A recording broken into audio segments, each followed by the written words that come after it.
Hello everyone and welcome to the football show on 94.3 The Talk. I'm Dylan Goldman alongside my co-hosts Alden Wright and Will Hutchinson, and we've got an all football show for you today. So let's get started with college football. It's coming up shockingly in just a month or two, so it's always fun to talk about the Heisman Trophy.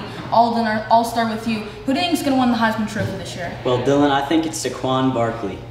The combination of speed and strength makes him one of the most elite running backs in the game. Will?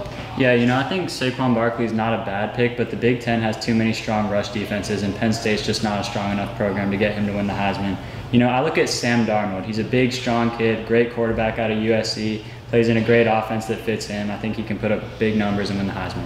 I have to go with Baker Mayfield out of Oklahoma, their quarterback. I mean, he's been there. I think he probably is a fifth-year senior this year. He's been in the Heisman race a couple times, now that he's at Oklahoma. And Oklahoma always, even if they start out slow, they end up winning the Big 12, and they have such a high-powered offense. And now Lincoln Riley is their head coach. He's an offensive guy. I think Baker Mayfield's going to thrive in his last season at college. He's been in the Heisman race before. I think this is finally the year he wins it. All right, so let's stay in college football. We're going to do our college football playoff predictions this year. The championship game is right here in Atlanta at the new Mercedes-Benz Stadium. So, Will, I'll start with you. Who are your four college football playoff teams? Yeah, so you got to like Alabama. I mean, they're always a favorite. You can't put them down. Florida State, I think, is a good team. They've got a young team, but they've got a talented team. And I really like Derwin James, their star safety. Also like Ohio State, great team out of the Big Ten. You can never count them out. And then I'm going to go with USC. Like I said before, Sam Darnold can lead them in big things out of the Pac-12. Alden? Well, I mean, Alabama's a given. They're always the strongest college football program, and it's always how it's been. I say Louisville from the ACC. A more experienced Lamar Jackson. He's not going to turn the ball over nearly as much this year. I say Penn State. They've got that 1-2 punch of Trace McSorley and Saquon Barkley. And finally, I think it's Oklahoma. They're always the best team out of the Big 12, and I think this is the year for the Big 12 to be in it. I'm going to have to agree with both of you on Alabama. They just find a way. They'll lose a bunch of key pieces, but then they'll just regain them back. Jalen Hurts coming into his second year, I think he's going to be better. He was exceptional last year in the running game, but passing was a little bit of a question mark. I think he's going to be better this year. And Alabama just finds a way every year to be the most dominant team. I think they're going to roll in as the #1 seed. And then I have Florida State. Florida State's an interesting team. They didn't have that great of a year to start last year. Then they finished strong to win the Orange Bowl. DeAndre Francois is a very intriguing quarterback. I like him a lot. And Derwin James was injured a lot last year. He's going to be back, so I like Florida State. And then I'm going to have to go with USC. As you said, Sam Darnold was so impressive last year, and USC is going to have a chance to start 0-0 with Sam Darnold. Last year, they're only 1-3, so they start on a clean slate. I have them going in. And finally, I have Ohio State making it in. They just always find a way to make it. They made it last year. JT Barrett returns. He's a veteran. He finds a way to win. So I'm going to go with Ohio State as my fourth team. So let's move on here. We're going to move out of college football. We're going to go to fantasy football, everyone's favorite. I'll start with you, Alden. Give me your best quarterback, running back, and wide receiver for fantasy football this year. Well, first, you got to go with Tom Brady. He's the GOAT, best quarterback of all time. Numbers back it up. And second, Julio Jones, the most talented wide receiver in the game, with height, speed, strength. He has all of it. And then finally, David Johnson. He catches passes out of the backfield, and he's also an elusive runner. What about you, Will? Yeah, so at quarterback, gotta love Aaron Rodgers. I think he's the best quarterback in the game right now, and I'm not gonna find too many people to argue with me on that one. Aaron Rodgers, great passer, deceptively fast, good runner out of the backfield. He's always gonna put up big fantasy numbers for you. At running back, I love Le'Veon Bell. This guy's going to be back, no suspensions this year. He's going to be healthy, and he's going to be thriving in a Pittsburgh Steelers offense that has just enough bounce for him. At wide receiver, got to agree with you. Julio Jones is the guy. Yeah, I love Aaron Rodgers in fantasy. Every year he finds a way to put up big numbers. But I'll go with Matt Ryan of the hometown Atlanta Falcons. Matt Ryan had his best season of his career last year. He put up big numbers every time. He had a bunch of big scoring games where the Falcons put up a lot of points. I think that's going to continue this year. He has a lot of weapons around him, and I think that he's a very intriguing quarterback that you might be able to take in the 4th or 5th round because he's going to fly under the radar again. And my running back, I'll have to say Ezekiel Elliott. Last year, he was just phenomenal. He was basically a lock each game to score at least 20 points. he's basically a lock every time to score a touchdown behind that offensive line. So I'll go with Ezekiel Elliott there. And finally, my wide receiver, Antonio Brown, been one of the best in the game for so long, and it's hard not to pick him. So that'll wrap it up for the football show on 94.3 The Talk. For my co-hosts Alden Wright and Will Hutchinson, I'm Dylan Goldman. Good night. Welcome to the CFL postgame show with me, Charlie Pierce, and my partners Seth and Andy. We are finishing a game where Winnipeg beat Toronto 33-25. So when hockey isn't on, the CFL is. Alright, so Investors Group Field was packed, sold out for this Winnipeg game. Winnipeg not having their best season, but they definitely are having a great, decent season. So I'm going to give it to Andy for the Toronto stats. Alright, the Toronto Argonauts did decently well. They lost by 8 points. Ricky Ray, the quarterback, threw over 300 yards and 2 interceptions. Sadly, the Toronto team could not get their rushing yards with only rushing 30 yards that game. Yeah, definitely. Even though rushing is not big on the CFL, 30 yards is unacceptable, especially not scoring any touchdowns. Their defense is what kept them in the game. And on the other side, Winnipeg, they only had 240 yards passing, but their rushing did have 100 yards. So get your Canadian bacon and maple syrup out because that game was a doozy. Eh? From Seth Early, Charlie Pierce, and Andy, this is the CFL postgame show. Hello everybody, welcome to another edition of the Atlanta Teen Sports Center on Spreaker.com.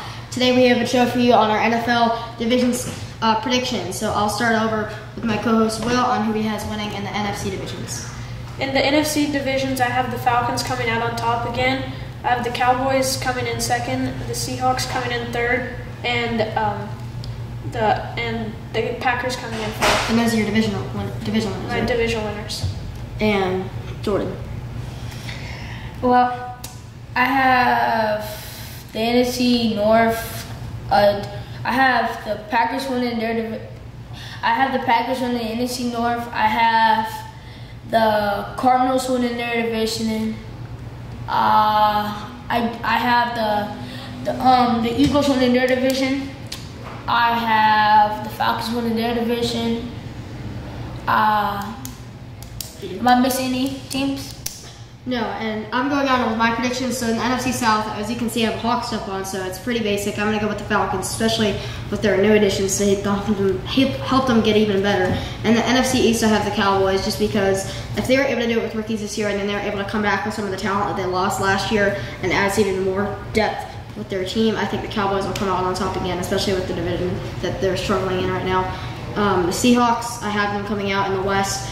Their defense is still there. Russell Wilson is still going strong. And then in the North, I got the Packers. I don't see any difference other why the Vikings or anybody else is going to keep them in, is going to make them struggle in there. I just think that it'll be the same NFC winners. As you can tell, I have a Saints jersey, and I'm a Saints fan. But I still think the Falcons might. The Falcons have only one game over the Saints. Just for anybody watching, I think y'all just sweeping on my Saints. I think they will surprise a lot of people. Just want to say, who that nation? And let's finish up with my buddy Blake. All right, I'll go back to you, Jordan, with your AFC divisional predictions. AFC? I got the Jaguars, actually. No, I have the Titans winning their division. I have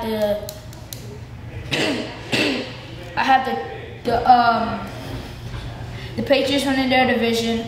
I have the Steelers winning their division, and I have the I said Patriots. And I have the Raiders winning their division. I'll go over to Will. I have the Patriots coming in first place for the AFC, second to the Raiders, and the Texans and the Steelers are going to battle out for the third and fourth positions. And we'll move on to I have the same thing pretty much. I have the Texans, the South, in the East the Patriots, the West the Raiders, and the North I have the Steelers, because pretty much a lot of the same predictions that were in the playoffs last year. Who do you have in your wild card spots, Will? In my wild card spots, I have the Vikings, the Giants, the Chiefs, and anybody who can just 8th spot. I can't figure it out just yet. And Jordan, who plays your wild card spots in the NFC and AFC? NFC, my Saints. At the Bucks, I like the Lions. I also think the Ravens will make a wild card spot in the AFC. I like the Dolphins.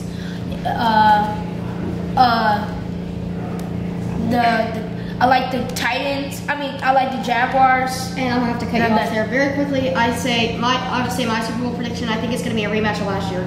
Anyway, that does it for our show, guys. Thank you for listening to another production of Atlanta Teen Sports Center. Send it back. He would have that.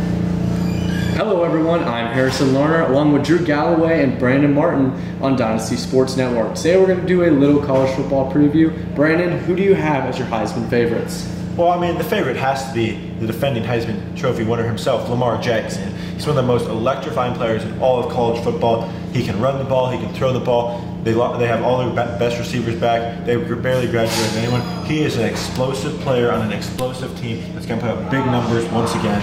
Another guy I really like is Oregon running back Royce Freeman. He suffered a little bit of a down year last year, but I'm expecting him to bounce back now. Oregon recently kicked off star receiver Darren Carrington off the team, so I expect a bit more of a run-heavy offense like it was in the past. And he's still a very strong back. He breaks a lot of tackles. He's also very shifty in the open field, and I can see him honestly running for at least 20 touchdowns this season. Wow, that's a hot take right there. I can't refute your claim about Royce Freeman. However, I think it's really unlikely that Lamar Jackson wins it again. No one has won back-to-back Heisman since Archie Griffin, and I think for a player to win back-to-back Heismans, he already put up crazy numbers last year. He's going to have to take another step forward, which I'm not saying he can't do. I'm just saying it's going to be really hard to do. I'm going to stick with the quarterback too. My pick is a little bit of a sleeper. It's Mason Rudolph out of Oklahoma State. He has one of the most explosive offenses this year, has a great arm, has a great receiver in James Washington, who might be a first-round pick this year. And then my other is another little bit of a sleeper from the same conference, and it's Baker Mayfield, the quarterback out of Oklahoma. If Baker Mayfield does not get suspended for his fights this offseason, he will put up great numbers for the Oklahoma offense. Yeah, for sure. If Baker Mayfield can stay on the field the whole season and Oklahoma makes the playoffs, I see no reason why he can't win. And for my Heisman picks, I'm going a little bit more chalk. I have Sam Darnold, the man who has drawn comparisons to Andrew Luck, and Saquon Barkley, the most athletic, shifty running back I've seen in a long time. He's essentially LaShawn McCoy at running back. However, he benches 400 and squats 500. Absolute beast. Penn State should be incredible again this year. No reason why you can't win. Don't forget that Barkley also cleans 525. Yeah, he's definitely an impressive running back, but you got to assume that he may split some Heisman votes with quarterback Tracy McSorley, who's also an outstanding player.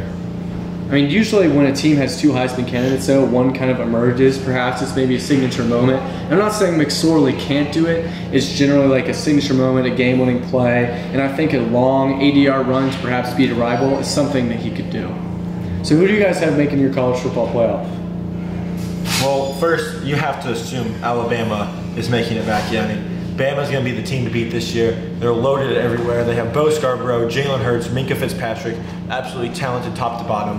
Another team I really like this year is Washington. Jake Browning is an outstanding quarterback. He has a great arm, and their defense is still as strong as ever, even though they lost several players last year.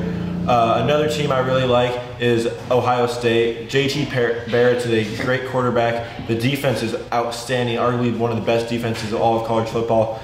And the final team I like is Florida State, led by DeAndre Francois. They did lose Dalvin Cook, who was a crucial piece of their offense, but Jimbo Fisher knows how to get the job done. I also have Alabama because you have to have them in. They haven't missed the playoffs since it was invented, and they always have one of the best defenses in college football. Then I have Ohio State, who I think is one of the most talented teams in college football because they have so much athleticism all over the field. Even JT Barrett is like a sneaky athlete. And then I have Oklahoma making the playoff. Even though they play Ohio State, I believe that the loss will be early enough in the season, and if it's their only loss, that Oklahoma will still be in. And then I have Florida State as well. Thank you everyone for listening. This has been a college football preview on Dynasty Sports Network.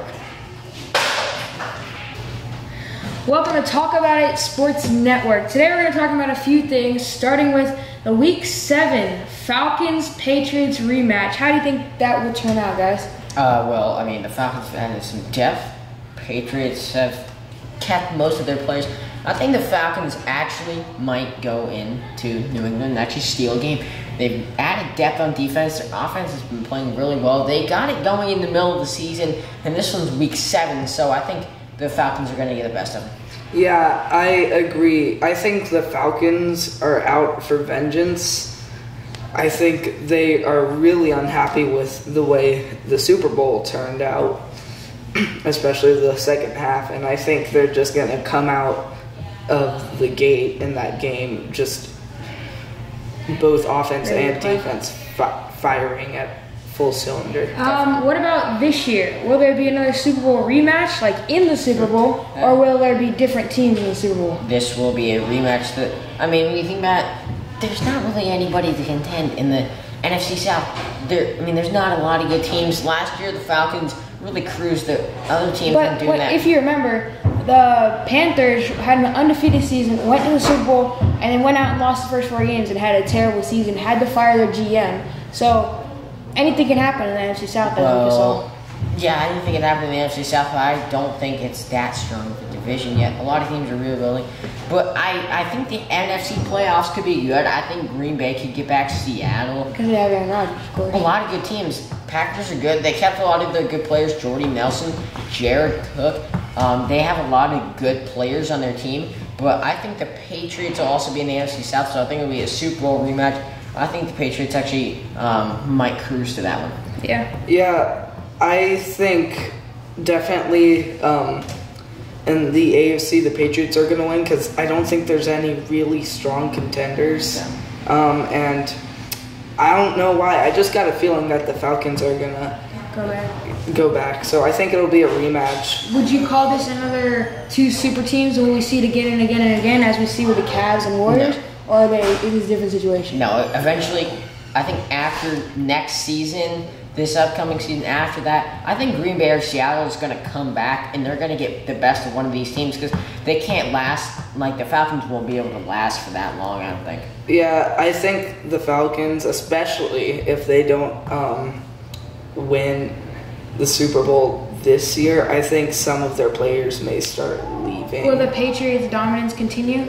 No. No. Not after this season. Especially once Brady's gone. Yeah, they're going to lose a lot of their players are getting up older and all that. But the interesting thing about Bill Belichick is there's never the same face on a team, maybe except for Tom Brady. Think about it. LeGarrette Blount's gone. He's always rebuilding, but he never plays like it because he's Bill Belichick. Yeah, he's always he plays 100% no matter what. Yeah. On to our next topic. Fantasy football. The sleepers and the stars. Who would you pick first round? For a sleeper, well, for the first round, I probably pick Ezekiel. Who would be your star? Probably Julio Jones. He had a really good season last year. Really performed at a high level consistently with Matt Ryan. And now I know they don't have a lot of good receivers. Even in double coverage, he's tall. He can catch a lot of passes. And for my sleeper, I'd have to go Jared Cook, tight end for the Green Bay Packers, because a lot of people underestimated him last year. I think they might underestimate him this year, and he was a great player for the Green Bay Packers. He was a factor. He was a factor in the NFC divisional against the Cowboys. He made a crucial catch, which basically won them the game against Dallas on the left sideline. It was really good. Now on to Jack. Well, for my star, I'm going along a similar route. I'm going to go with the man who's going to be passing the ball to Julio Jones. I'm going with Matt Ryan. I think, especially with Julio Jones to catch the ball, I think there's no reason why. In your sleeper? Yeah. Sleeper, I'm going to go with Doug Martin. Coming off some hamstring injury, I think he can bounce back. All right, that's all the time we have today for Sports Talk About It Sports Network. I'm here with Cooper and Jack. I'm Max Fishbein. Have a good night. I'm Reagan Miller with Nia MacArthur, Michaela Monsteller, and Bailey Bell. Thank you for joining our halftime show for the first annual charity celebrity football game. Nia MacArthur and Michaela Monson will tell you our rosters. For the blue team, we have as our coach Jerome Bettis. Our QB is The Rock. Receiver is Justin Bieber. Our running back is Drake, and our kicker is Taylor Swift. For the red team, our coach is Peyton Manning. Our quarterback is Kevin Hart. Our receiver is Shawn Mendes. Our running back is Meek Mill, and our kicker is Katy Perry. Oh, the score. The red team is winning right now with a total of 21 points, and the blue team has a total of 7 points. Do you guys think they'll be able to catch up? Yes, I think so. I think they'll be able to catch up. And I think Shawn Mendes can catch some good passes. Yeah, there's never anything holding Shawn Mendes back. Yeah, I think the blue team will be able to catch up to the red team, especially with the bad blood that is happening on both teams, with Drake and Meek Mill having their beef and Katy Perry and Taylor Swift having their beef. So I think they'll be able to come up. Especially with the quarterback, The Rock, too. Passing some long passes to Justin Bieber. Honestly, I think everybody's going to end up with stitches. I think Katy Perry has a loud roar that everyone will be scared. Her kicks. Well, I think Kevin Hart will just end up laughing the whole time and like make a joke about it, and then he'll be like, "Oh well, we won," and then he'll just make a whole joke about it and go on like the red carpet and be like, "Yes, the charity football game." And the charities are for the red team are Miracle League, and the blue team is Make-A-Wish Foundation. So, yeah, Justin Bieber has been a really good receiver. He's got a lot of points for the blue team. It's great. And you can't beat up on yourself. You just have to love yourself. Yeah. True. Well, I think honestly the blue team is just gonna end up winning it all. If they're winning right now, they're probably gonna end up winning, unless they have a great comeback like the Super Bowl. Yeah, maybe Katy Perry will kick some field goals and they'll win. Yeah, I have faith in Katy Perry. Maybe she'll roar like a tiger. I don't know. Well, all right. I think we can wrap it up. The red team did end up winning with a 7-point lead. So, see you next time on Girl Talk Sports Radio. What's going on, guys? The name is Eric Ellison here with Jeremiah Hurst and Tara and Brown. Today we're going to be talking about week 1 of the great college football season, which is approaching fast. And I don't know about you two, but I'm really looking forward to it. Yeah, I'm ready. First, we're going to actually talk about Michigan versus Florida. Then we're going to talk about Bama versus FSU. And then on Labor Day, we got Georgia Tech versus Tennessee. So let's start with Michigan, Florida. I got Michigan. Who you got? I got Florida. Who do you have? Florida's defense. I'm not a real, I don't really know who to pick in this one. I think they both lost a good amount. Yeah, last year. It's bad. But I'm going to have to go with my gut and say Florida. By probably a touchdown, maybe just a field goal. Yeah, field goal. Touchdown or field goal. It's gonna be a great game, and I'm looking forward to it. Not a lot of points. And to close out the day, and to close out Saturday with a Chick-fil-A kickoff game, we have Alabama versus Florida State. Now, what do you think? I have Alabama, no question. Alabama. Why is it Alabama? That line. You can't do anything about the line. It's crazy. I got Florida State all day. You got Florida State with that terrible offensive line. Yeah, Drake Francois, he's going to do what he has to do. And their defense is. You know the thing about DeAndre Francois can be the best quarterback in the ages. He can be as good as he wants to be. But the one problem with him, his offensive line is absolute butt. Trash. They can't guard him. They could not stop a mouse. They could not keep a mouse out of that door. I don't know about that. They could not keep a mouse out of that door. Obviously, that's an exaggeration. But you get my point. If they show him, if they show me something otherwise, I will be happy to change my prediction. Florida State could be good. The only thing holding them back is that offensive line. Their defense is the best in the country. And then to close out all of week 1 on Labor Day, usually a great game on Labor Day. is it going to be a neutral site? Also, the closer. Not really a neutral site game. It's not really a neutral site game. It's going to be at the brand new Mercedes-Benz Stadium, Georgia Tech and Tennessee. And Georgia Tech actually is supposedly supposed to have more fans at the stadium for obvious reasons. This is going to be a really good game. Yeah. It will be. It's not really going to be really that close. I got Tennessee in a big way. Oh, you got Tennessee? Because Tennessee talent on defense. True. And still got Georgia Tech. I got 2 words for both of y'all. I know you say Georgia Tech, but I got 2 words for you.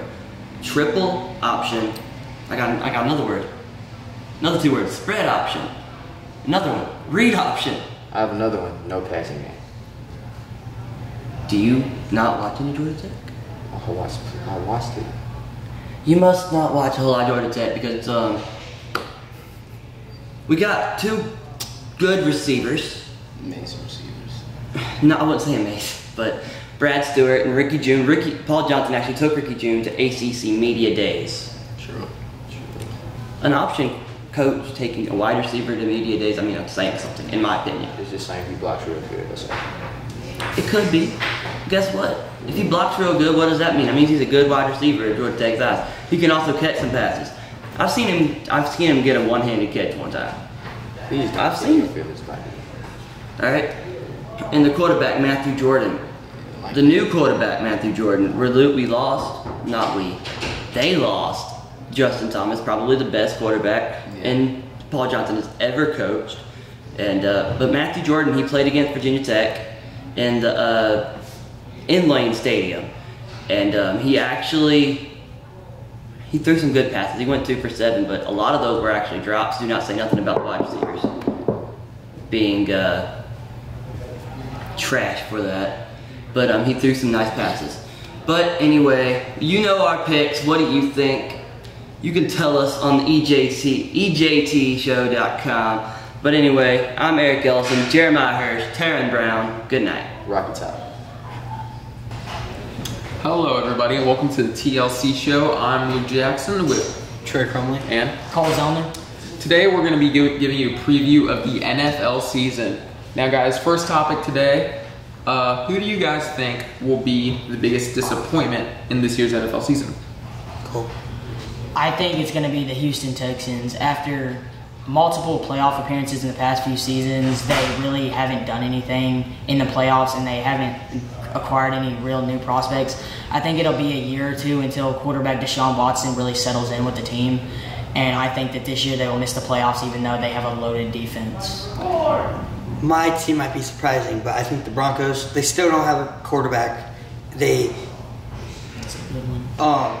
They still don't have a quarterback. Their defense can't get them there single-handedly. They need to have an offense. It doesn't have to be good offense, but they don't even have a quarterback. That also goes with they're not having a good offseason. Okay, so giving you guys the opposite of that topic, who do you think will surprise us this year? Maybe some like sleepers. Trey, you go. I mean, for me, it's the Titans, but the Titans I think they're expected to do okay this year, but since their division is kind of really bad, they have the Jaguars, the Colts, the Texans. Literally, it's maybe the worst division in football, but Titans, they've had a great last couple of years in the offseason. They've picked up DeMarco Murray. This draft, they got what they needed. They got Corey Davis. They have Marcus Mariota. If he recovered from his injury, well, it just depends how he recovers from that and how he bounces back. The season rests on how he performs, because I think the front office has made the team good enough to go to the playoffs. Mm-hmm. Injuries could probably be the one thing that derails that team from making the playoffs. Trey? Cool. You? And my pick, the Titans are a really good pick, and mine has to be the Tampa Bay Buccaneers. They have a very, very young defense, but I think that they can perform with anybody. And also with rising quarterback Jameis Winston under the center, I think that he is a great passer. They have big red zone target out of Texas A&M, Mike Evans, who had a breakout year last year. And also they acquired free agent Deshaun Jackson, who is a very, very fast, deep threat. And if they can get him going with Jameis Winston and Mike Evans, then they will be tough to stop. They also have a tremendous backfield. Yeah, with Doug Martin. If he can stay healthy, then that will be a great backfield as well. And Jameis Winston can also run the ball if he has to. So yeah, he can, but he is a great pocket passer. Both of you guys choosing the 1 and 2 picks in that 2014 draft, I believe. Marcus Mariota and Jameis Winston. I really don't think you could go wrong with any of those two because they're being amazing so far. So moving on, who do you guys think is gonna do well in the playoffs? Not necessarily who you think will be at what seed, but who will make deep runs, surprise us, and maybe win the Super Bowl? I'll go. The obvious pick would be the New England Patriots. With the offseason that they had, they added wide receiver Brandon Cooks in a trade from the New Orleans Saints, and he's always a threat to take it deep with his speed. And they bring almost everybody back except Martellus Bennett, but they also have Gronkowski coming back from injury. That's probably the most stacked team in the NFL, and that would be an easy pick to come back and win the Super Bowl. Honestly, I think it might be a rematch with the Falcons and the Patriots because they've both kept basically everybody on the rosters, and I'm expecting a rematch. Great answers, guys. We're going to have to wrap up the show right there. I'm Luke Jackson with Trey Crumley and Cole Zellner. And this is the TLC show. We'll see you next time. Hello, I'm Justice Skinner, joined by Evan Osherwitz and Harris Six, and this is Justice's Courtroom at the University of Phoenix Stadium. And now we're going to talk about the NFL. And Harris, who do you think had the best offseason in the NFL? This is a clear answer. The New England Patriots. They're the Super Bowl champions, and then you add a receiver in Brandon Cooks, who provides a great target for Tom Brady. And then you sign Jenkins at the cornerback position to replace Malcolm Butler, who's probably an even better replacement for the Patriots. You add that, and you return Gronk healthy with a great offensive line and great running backs. Mike Gillislee should be a sleeper for New England as well. And don't forget former Bills cornerback Stephon Gilmore. Yes, Stephon Gilmore, the cornerback from the Buffalo Bills. He is an elite corner, probably a top 10, maybe 5 cornerback in this league is the former Pro Bowler. And so the Super Bowl champs get even better. All right, now, Evan Osherwitz, who do you think had the worst offseason in the NFL? The team that plays in this very building, the Arizona Cardinals, a team that was sorely disappointing last year after being favored to go to the Super Bowl, perhaps even win the title. They finished 7-8-1, second in the NFC West, missed the playoffs. And a large part of that was the bad pass defense. And the team did not seek to improve itself in any substantial way. In fact, I would be tempted to argue that they even got worse on the defensive side of the ball. They let go of criminally underrated safety Tony Jefferson, who signed a massive deal with Baltimore. Calais Campbell, the star defensive tackle, left for Jacksonville, where he also signed a huge deal. When the highlight of your free agency period is Antoine Bethea and Phil Dawson, you know that you're not doing anything right. I mean, even though Chandler Jones was re-signed to a massive deal, which was the one bright spot of that period, you have money to spend. This isn't Soviet Russia where you have to ration everything out. The Bidwell brothers need to realize that. Steve Keim needs to realize that. And the offensive line, which was a disaster last year, that didn't get better. Special teams, which lost the Cardinals 3 games, which would have put them in the playoffs because the Lions were only 9-7, that didn't get any better. Phil Dawson is hardly an upgrade from Chandler Catanzaro. The punting situation is still a disaster. Drew Butler is the worst punter in the NFL. The long snapper situation, I could not tell you who the long snapper is right now. I understand the Cardinals situation, but do you think that they can still make a run in the NFC West? Absolutely not. Seattle owns that division. And talking about the NFC West, who do you guys have for the division leaders this year? The NFC West? Yes. Obviously Seattle, the Seahawks, there's no cut favorite. The Rams are a disaster. The 49ers have been a disaster since Jim Harbaugh left, and signing Brian Hoyer doesn't make it any better at your quarterback. He might not even start either. CJ Beathard, the 3rd-round pick from Iowa, might be the dark horse for that starting job. And there's something to be said about that division when, even when you have an offseason as terrible as the Arizona Cardinals did, they're still a shoe-in for 2nd place in that division. That is how sorry the NFC West is right now. And then how do you guys feel about the NFC South?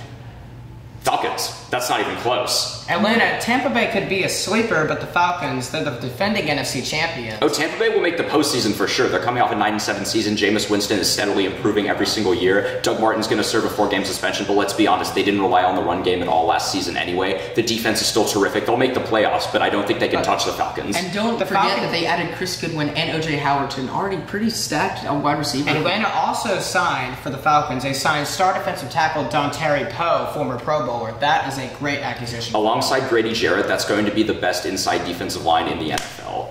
How about the NFC East? I feel very passionately about this issue because I live in the terrible excuse for a city that is Dallas, Texas, and I am always hounded by Cowboys fans for not being one of their own. The New York Giants are taking this division for no other reason than Mother Nature will not let the Cowboys win it again. I very well agree with you. As a matter of fact, I have the Giants as one of my sleeper teams. I think that Wayne Gallman, the running back from Clemson, that was a great draft pick and will be a sleeper for them.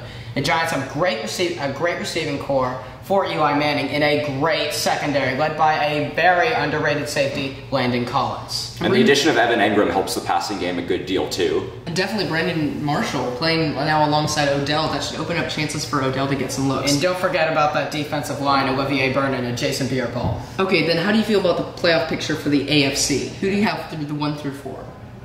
One, I think, will be Oakland. I think it was pretty clear-cut that they could have given New England a run for their money had Derek Carr not gotten injured and they had to start Matt McGloin in that playoff game. Tennessee is taking the South, no doubt about it. You can quote me on that, at me on Twitter, do whatever you like. The East is New England. That's not even a question. The North, Pittsburgh. But Baltimore, I wouldn't be surprised if they won it. They had a very underrated offseason with the signings of Tony Jefferson, the re-signing of Brandon Williams, and the addition of Jeremy Maclin from Kansas City. I would not be surprised if they surprised people and took it. Now, in the AFC, let's talk about New England, who's obviously the number 1 with Tom Brady. They have dominated the AFC. I do like your pick on Oakland. They are my number 2. A great offense with Derek Carr and great running backs and a star wide receiver, Amari Cooper, who can only get better.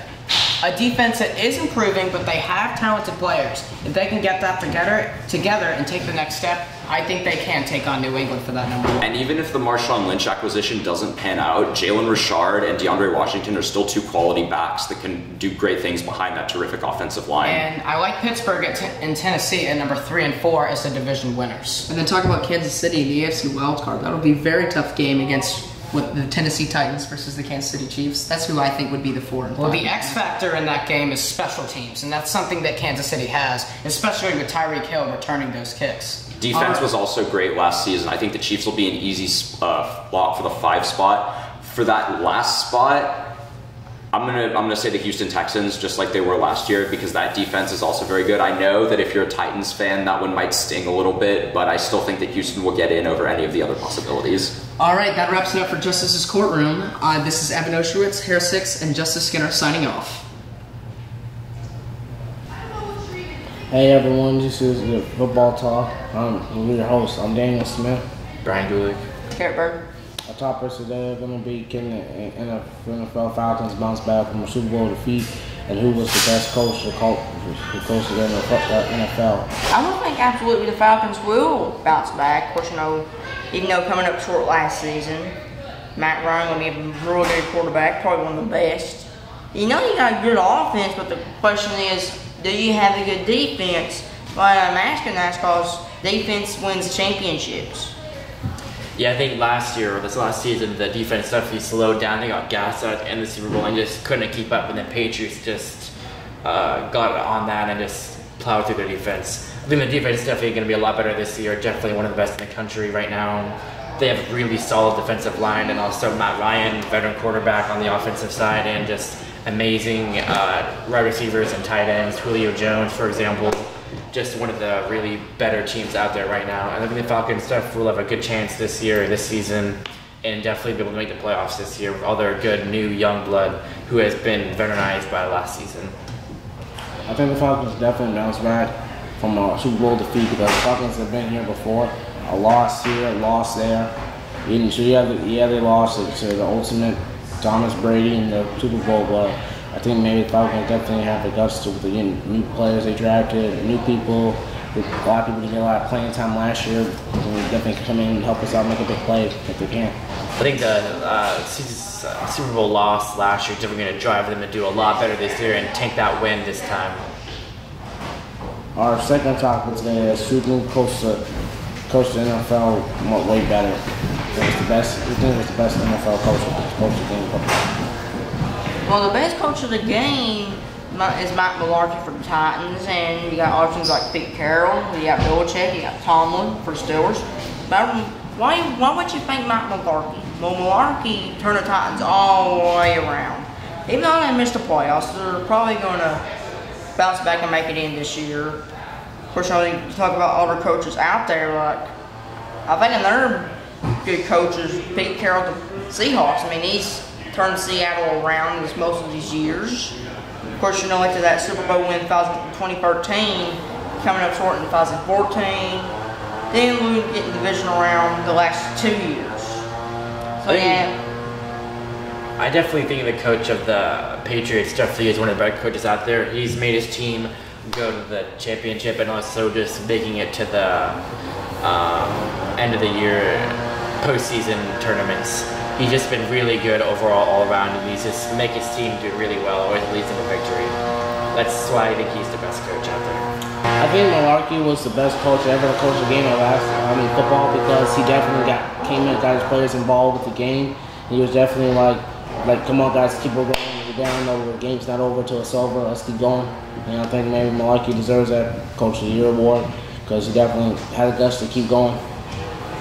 Yeah, I'm definitely down with you. I think that's going to be it for today, though. Thank you for tuning in to our football show. I'm Daniel Smith. I'm Brian Gulick. I'm Garrett Burr. We're out. Take care.